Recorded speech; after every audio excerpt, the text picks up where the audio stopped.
So in revision part chapter number 6 in our syllabus, that is chapter number 3. First chapter આપણે energy scenario discuss કરી લીધું છે. Then after second chapter revision માં આપણે energy management and energy audit કરી નાખ્યું. Now third chapter as per the syllabus, that is financial management, means energy audit માં જે કઈ points implement કરવાના આવે છે એને financially કઈ રીતે manage કરવા.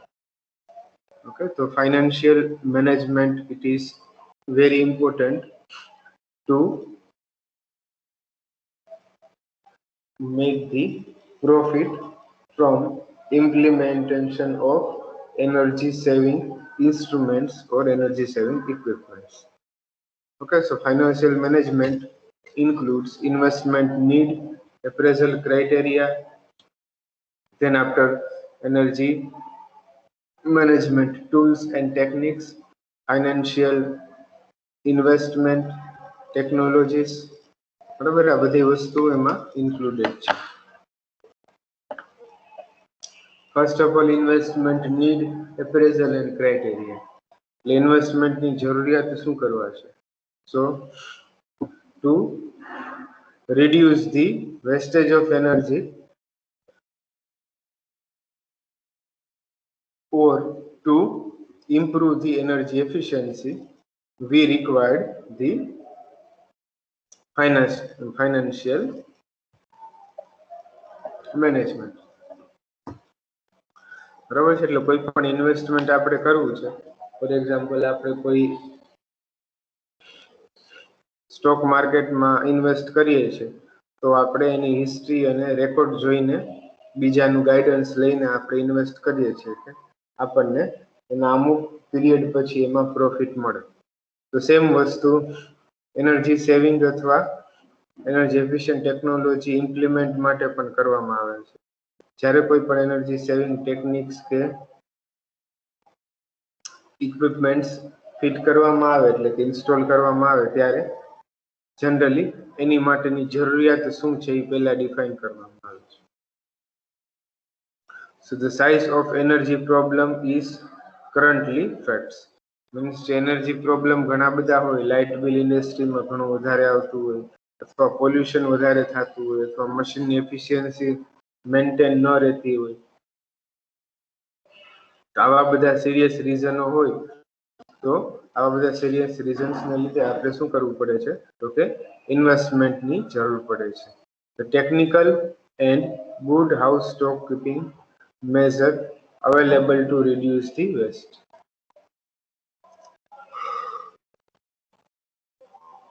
It means વેસ્ટ જે થાય છે એ વેસ્ટ પણ આપણે રિડ્યુસ કરવું પડે છે. તો વેસ્ટેજ રિડ્યુસ કરવા માટે પણ આપણે શું કરવું પડે છે? એનર્જી મેનેજમેન્ટની જરૂર પડે છે. That is also need of investment. Then predicate return on any investment. કોઈ પણ ઇન્વેસ્ટમેન્ટ કરેલું છે એનું રિટર્ન માટે પણ તમારે એની જરૂરિયાત હોય છે કે કોઈ પણ ઇન્વેસ્ટમેન્ટ કરો તો એનું અમુક ટાઈમ પછી એને રિટર્ન મળવું જોઈએ, આ પણ એની નીડ છે. ઓકે, એટલે main investment need includes new equipment or new process. It also includes the staff training as well as the implement of energy efficient system. બરાબર, તો આ ત્રણ ચાર વસ્તુ વેરી ઇમ્પોર્ટન્ટ છે કે જે ઇન્વેસ્ટમેન્ટની જરૂરિયાત છે. બરાબર છે. ક્રાઇટેરિયા, એની investment has to be seen as an additional and not a substitute for having a effective management practice for controlling the energy consumption throughout your organization.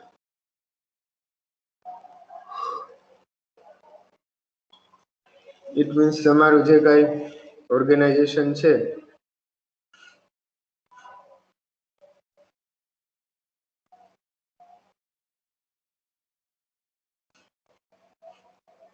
એમાં તમારે ફિક્સ ક્રાઇટેરિયા ડિફાઇન કરેલા હોય છે કે આટલું સેવિંગ કરવું છે અથવા આટલી એનર્જી એફિશિયન્ટ વસ્તુ આપણે ઇન્સ્ટોલ કરવી છે.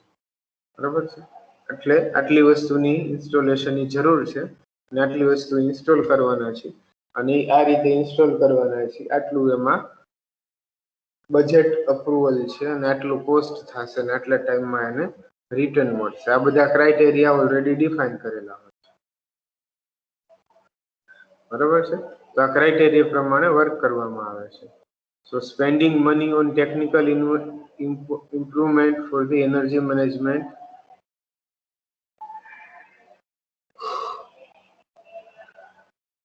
ઇટ મીન્સ તમારે એનર્જી મેનેજમેન્ટમાં ટેકનિકલ ઇમ્પ્રુવમેન્ટ થાય છે કે નહીં એ વસ્તુ ચેક કરવી પડે છે.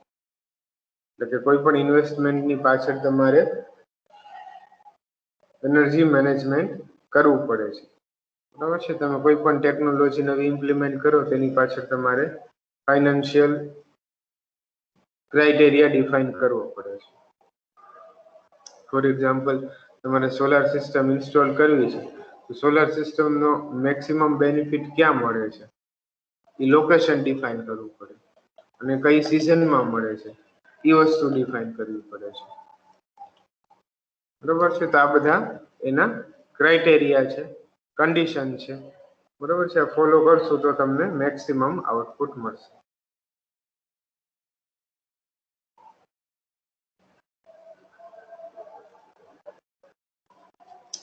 So for this specific criteria you are getting a best performance from existing plan.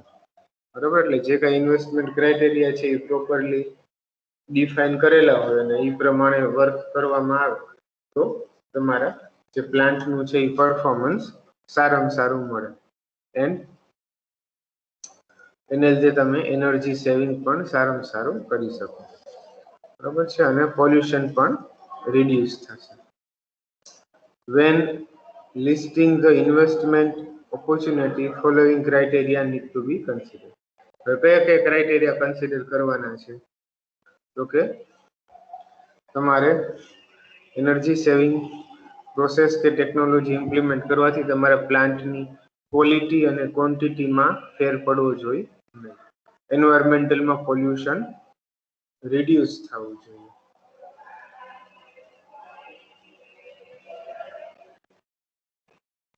પર યુનિટ તમારું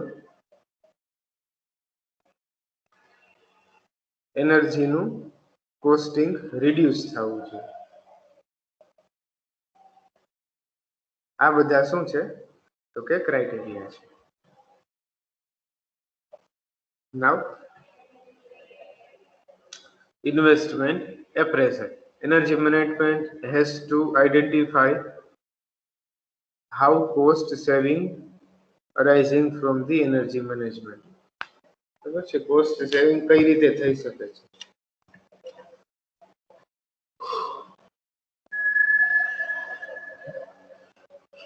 તમે એમ્પ્લોયને ટ્રેનિંગ આપો તો પણ કોસ્ટ સેવિંગ થઈ શકે.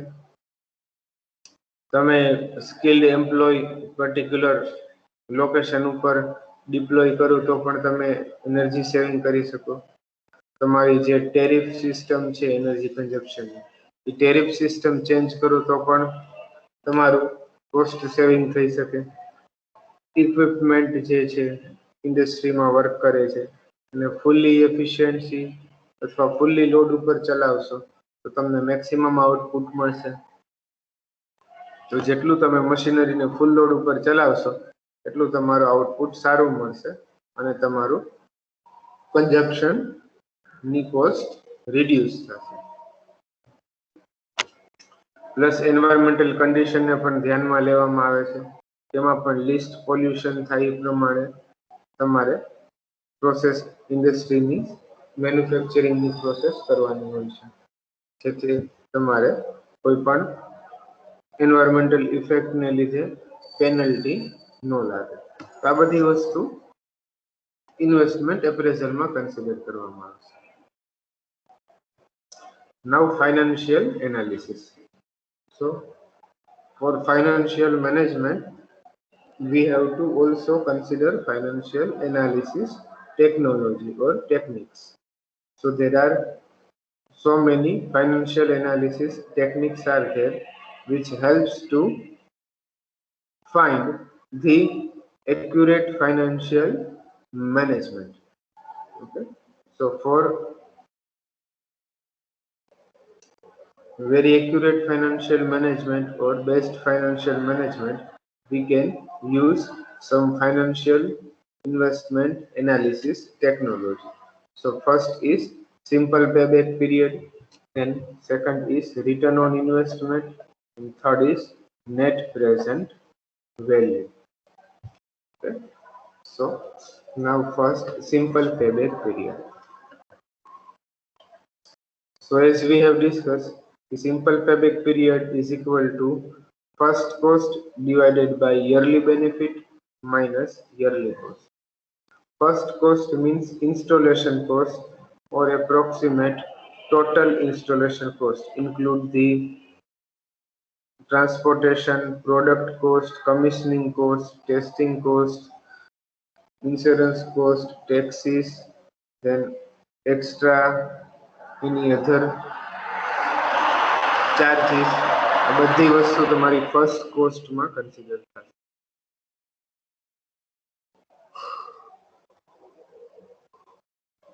ફોર એક્ઝામ્પલ, તમે માર્કેટમાંથી કોઈ મશીનરી કે ઇક્વિપમેન્ટ ખરીદો છો, તો એ માર્કેટમાંથી પરચેસ કર્યાથી લઈને ઇન્સ્ટોલ થઈ ગયા પછી, ટેસ્ટિંગ થઈ ગયા પછી, પ્રોપરલી વર્કિંગ કન્ડિશનમાં આવે ત્યાં સુધીની જેટલી અલગ અલગ ટાઈપની કોસ્ટ છે, બધી કોસ્ટને આપણે ફર્સ્ટ કોસ્ટમાં કન્સિડર કરીએ છીએ.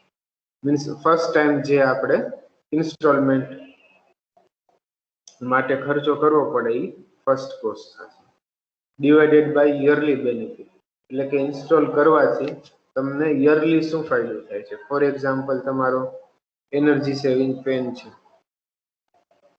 તમે તમારો જૂનો ફેન જે છે એને રિપ્લેસ કરીને નવો એનર્જી સેવિંગ ફેન તમારા ઘરે ઇન્સ્ટોલ કરો છો, તો નવો એનર્જી સેવિંગ ફેન લ્યો છો, બરાબર છે, એ તમારા જૂના ફેન કરતા અડધું એનર્જી કન્ઝપ્શન કરશે. જૂનો ફેન 80 વોટનું પાવર કન્ઝપ્શન કરે છે, તો નવો ફેન ફોર એક્ઝામ્પલ 40 વોટનું પાવર કન્ઝપ્શન કરે છે. સેમ આરપીએમ થી ફરે છે, સેમ સ્પીડમાં રોટેટ થાય છે, છતાં તમારો અત્યારે લેટેસ્ટ ટેકનોલોજી વાળો ફેન છે જે જૂના ફેન કરતા 50% જેટલું એનર્જી ઓછી વાપરે છે. તો તમારે એની માટે શું કરવું પડશે, તો કે નવો ફેન ઇન્સ્ટોલ કરવો પડશે. નવા ફેનની કોસ્ટ, ઇન્સ્ટોલેશન કોસ્ટ, આ બધું તમારી ફર્સ્ટ કોસ્ટમાં આવશે. પણ તમે કોઈ જૂની વસ્તુ રિપ્લેસ કરીને નવી લાવો છો, તો જૂની વસ્તુ જ્યારે માર્કેટમાં વેચો છો ત્યારે એમાંથી તમને અમુક અમાઉન્ટ મળશે. એ અમાઉન્ટમાં તમે કેટલા રૂપિયા એડ કરીને નવી વસ્તુ લ્યો છો, તો એ જે એડ કરેલા છે એ તમારી ફર્સ્ટ કોસ્ટ થશે. બરોબર છે. 1500 રૂપિયાનો નવો એનર્જી સેવિંગ ફેન લીધો, એની પાછળ તમે જૂનો ફેન વેચી નાખો. જૂનો ફેન વેચવાથી ફોર એક્ઝામ્પલ 300 રૂપીસ આવ્યા, અને એમાં તમે 1200 રૂપિયા એડ કરશો, એટલે ટોટલ 1500 રૂપિયાનો નવો ફેન આવશે તમારે. પ્લસ ઇન્સ્ટોલેશન ને ટેસ્ટિંગ બધો ચાર્જ થઈને સપોઝ 100 રૂપિયા છે, ટોટલ 1600 રૂપિયા થયા. એમાંથી 300 રૂપિયા જૂના ફેનના તમારે આવ્યા હતા, એટલે તમારી 1600 માઇનસ 300 ઇઝ ઇક્વલ ટુ 1300. તો 1300 રૂપિયા તમારી ફર્સ્ટ કોસ્ટ છે, બરોબર છે. પછી યરલી બેનિફિટ, એટલે આ નવો ફેન ઇન્સ્ટોલ કર્યો છે એના પછી તમને એવરી મંથ કેટલું સેવિંગ મળે છે, તો કે જૂનો ફેન જે છે એ મહિનામાં 200 રૂપિયાનું લાઇટ બિલ આપતો હતો, તો નવો ફેનમાં 100 રૂપિયાનું જ લાઇટ બિલ આવશે, એટલે પર મંથ 100 રૂપિયાનું સેવિંગ થયું. તો તમારા 12 મહિનામાં 1200 રૂપિયાનું સેવિંગ થયું. તો યરલી બેનિફિટ તમારું કેટલું આવશે, તો કે 1200 રૂપિયા minus yearly cost. Fan install કર્યા પછી યરલી એમાં મેન્ટેનન્સ કે કોઈ પણ જાતનું કાંઈ તમારે એમાં ખર્ચો થયો હોય તો એ એડ કરવાનો. ફોર એક્ઝામ્પલ 100 રૂપિયા બીજો કાંઈક ખર્ચો થયો છે, બરાબર છે, કેપેસિટર્સ ચેન્જ કરવાનો કે પછી ઓવર ઓઇલિંગ કરવાનો કે વોટેવર, બરાબર, તો એ તમારો યરલી કોસ્ટ છે.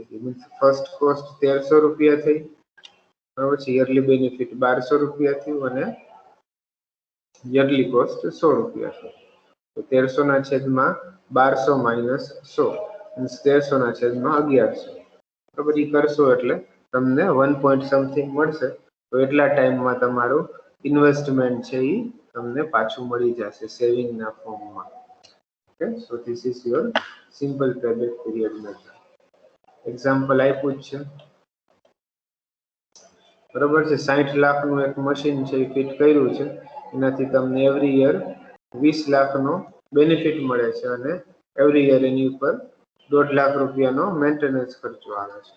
તો ઇક્વિપમેન્ટ કેટલાનું લીધું તો કે 60 લાખનું, તો 60 યરલી કેટલું સેવિંગ થાય છે તો કે 20 લાખનું, તો કે yearly benefit 20 lakh minus yearly cost કેટલી થાય છે તો કે 1.5 લાખ, એટલે 60/20 minus 1.5, 60/18.5 is equal to approximate 3.3 years, means 3 વર્ષ અને 3 મહિના એપ્રોક્સિમેટ.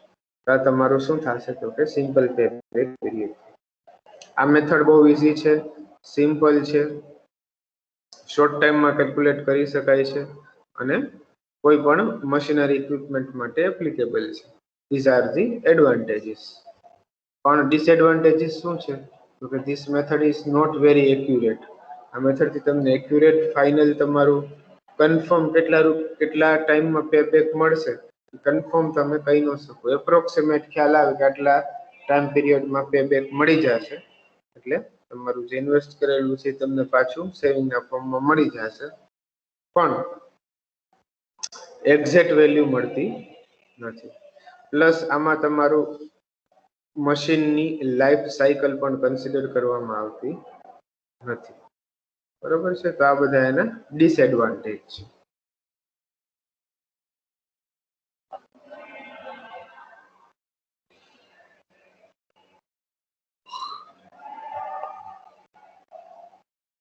એની પછી next method return on investment, means તમે જે ઇન્વેસ્ટમેન્ટ કરો છો એ કેટલા ટાઈમમાં રિટર્ન મળે છે. So this is second method for financial analysis technology, which is a part of financial management. બરાબર છે. તો સેકન્ડ નંબરની ટેકનોલોજી છે રિટર્ન ઓન ઇન્વેસ્ટમેન્ટ. તો આમાં પણ તમે જે ઇન્વેસ્ટમેન્ટ કરો છો એનું અમુક ટાઈમ પછી રિટર્ન મળે છે. એ તમને કેટલું મળશે એ મશીનની લાઈફ સાયકલ પૂરી થઈ ગયા પછી તમને એ મશીનથી શું ફાયદો થયો એ તમને આમાં મળશે. અને જો પ્રોફિટ થશે તો આ આરઓઆઈ ના ઇક્વેશનમાં આન્સરમાં જે વેલ્યુ મળશે એ પોઝિટિવ મળશે, અને જો લોસ થશે તો આરઓઆઈ ના ઇક્વેશનમાં આન્સર જે છે એ નેગેટિવ મળશે, બરાબર છે. તો આરઓઆઈ નું કેલ્ક્યુલેશન કર્યા પછી જો પોઝિટિવ આન્સર આવે છે તો આપણે આ ઇન્વેસ્ટમેન્ટની જે નક્કી કરેલું છે કે આટલું ઇન્વેસ્ટમેન્ટ કરવું છે આ રીતે, બરાબર. તો એ જે ઇન્વેસ્ટમેન્ટનું જે પ્રપોઝલ છે એ તમારું અપ્રુવલ થશે જો આરઓઆઈ નો આન્સર પોઝિટિવ આવશે તો, અને એનું પ્રોપર વેલ્યુમાં એપ્રોક્સિમેટ ડિફાઇન કરેલી વેલ્યુ પ્રમાણે પોઝિટિવમાં જો આરઓઆઈ નો આન્સર આવશે તો તમારો પ્રપોઝલ એનર્જી સેવિંગ માટેનું પ્રપોઝલ છે એ પાસ થશે. પણ જો આનો આન્સર નેગેટિવમાં આવ્યો ઇટ મીન્સ આ તમારું પ્રપોઝલ એક્સેપ્ટ કરીને ઇમ્પ્લિમેન્ટ કરવાથી લોસ થશે, બરાબર. જો માઇનસમાં આન્સર આવે તો લોસ થશે અને પ્લસમાં આન્સર આવશે તો પ્રોફિટ થશે, બરાબર છે. આ ડાયરેક્ટ આરઓઆઈ ના ઇક્વેશન થી તમે ફાઇન્ડ કરી શકો છો. એટલે તમે ઇન્વેસ્ટમેન્ટ કર્યા પહેલા જ તમે ફાઇન્ડ કરી શકો કે આટલા ટાઈમ પછી આટલો પ્રોફિટ થશે, અને જો એ ન થાય અને માઇનસમાં આવે તો સમજી લેવાનું કે આમાં લોસમાં જશું એટલે ઇન્વેસ્ટ કરાય નહીં, બરાબર. તો ROI is equal to annual net cash flow divided by capital cost multiplied by 100.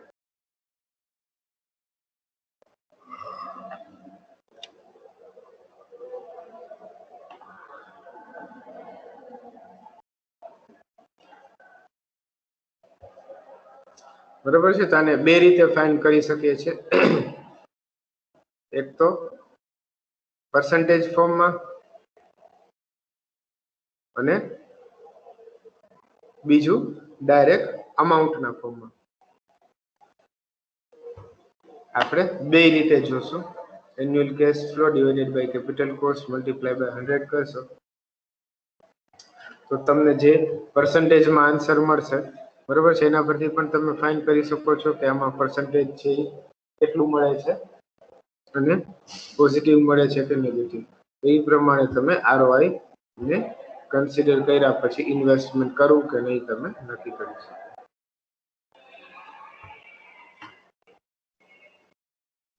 બરોબર છે, પણ આની પણ લિમિટેશન છે. આમાં ટાઈમ વેલ્યુ ડિફાઇન કરેલી નથી. બરોબર છે, તો આ એક એનો ડિસએડવાન્ટેજ છે. આનું આપણે એક્ઝામ્પલ જોઈએ.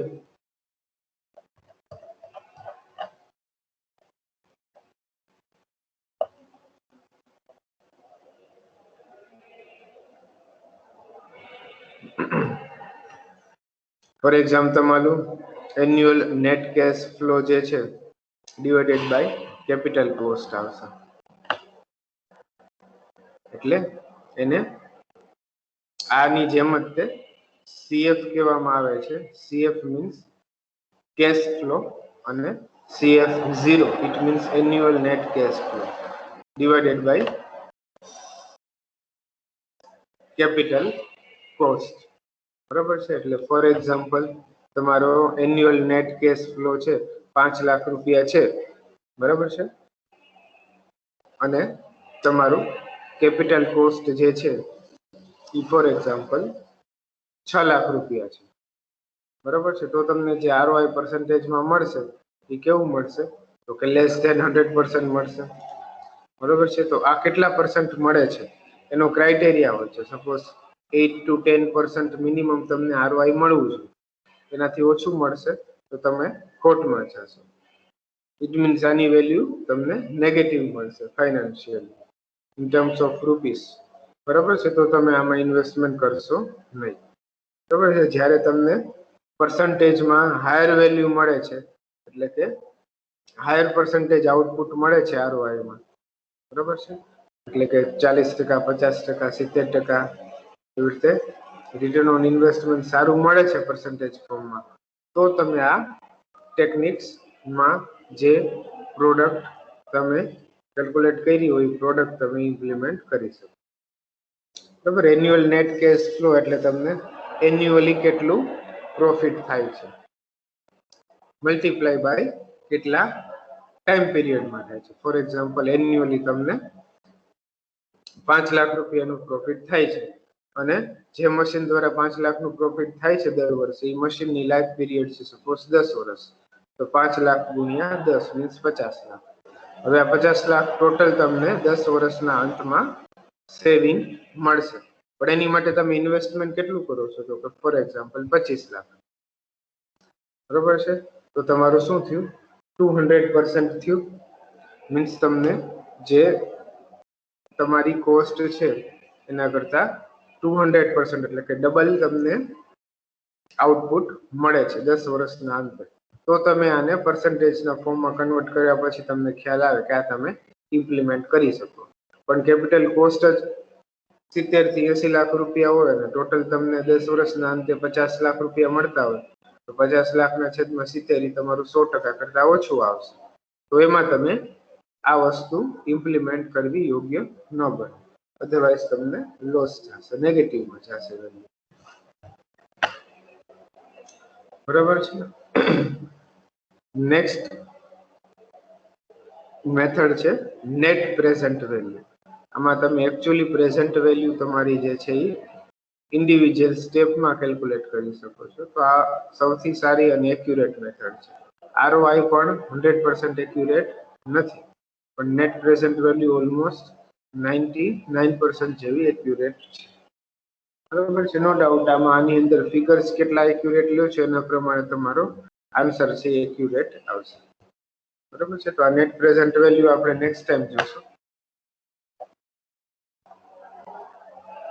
બરાબર છે, એના પછી ઇન્ટરનલ રેટ ઓફ રિટર્ન આ પણ સેમ એની જેવી જ મેથડ છે, માઇનોર ચેન્જ છે.